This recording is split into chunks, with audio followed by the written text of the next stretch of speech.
سيدي أتدري أمك الزهراء من خاطبت بين الحائط والباب؟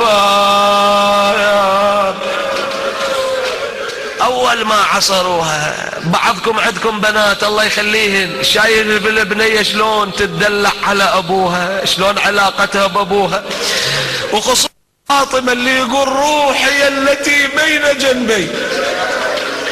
أكثر من هالعبارة النبي يقول روحي التي بين جنبي صلى الله عليه وآله بضعة مني روحي لها الفداء. أول ما عصروها نداءها الأول أبتايا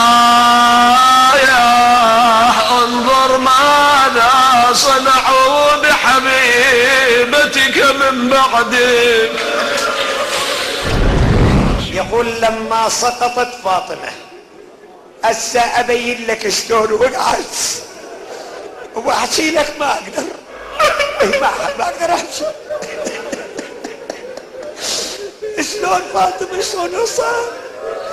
بس إشارة بدي أقول لك ترى الباب مو واقف وهي بين الباب والحائط وهو واقف، لا قلب الباب عليها،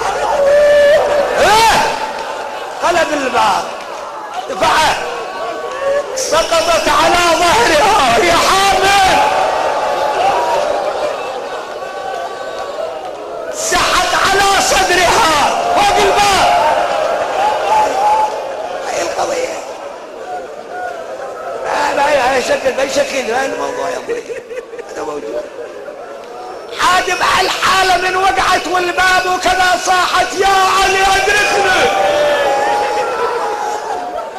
علي. قول يا علي. الله الله الله. شباب انتوا تصيحون يا علي، بس انا اسألكم. الأزري خاطب الامام علي يقول له اين من لو دعته بالثريا مروعة لباها.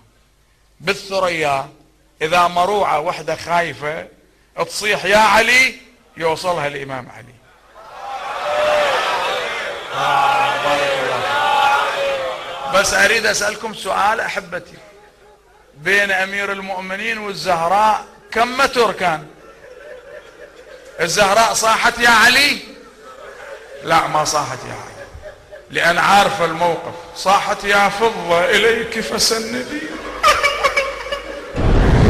ان الذي جاء بالنار والحطب على بيت فاطمة الشهر الثاني من كبار علماء السنة في الملل والنحل، قيل له ان في الدار فاطمة، قال وين حتى اذا كانت في الدار فاطمة.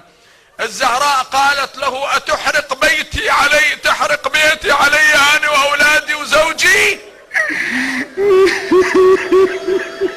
يعني الذي حصل عند بيت الزهراء حتى يوم العاشر الشمر استحى من عند ما سواه. يا قلب ثوب وهل يتم. قالت له اي عمر اتحرق بيتي علي؟ قال لقنفذ ويحك اضربها بالصوت. فجاء يضربها بصوته حتى كان اثر السياط على كتفيها، ثم لطمها على وجهها. اي نعم حبيبي، انتثرت القرط من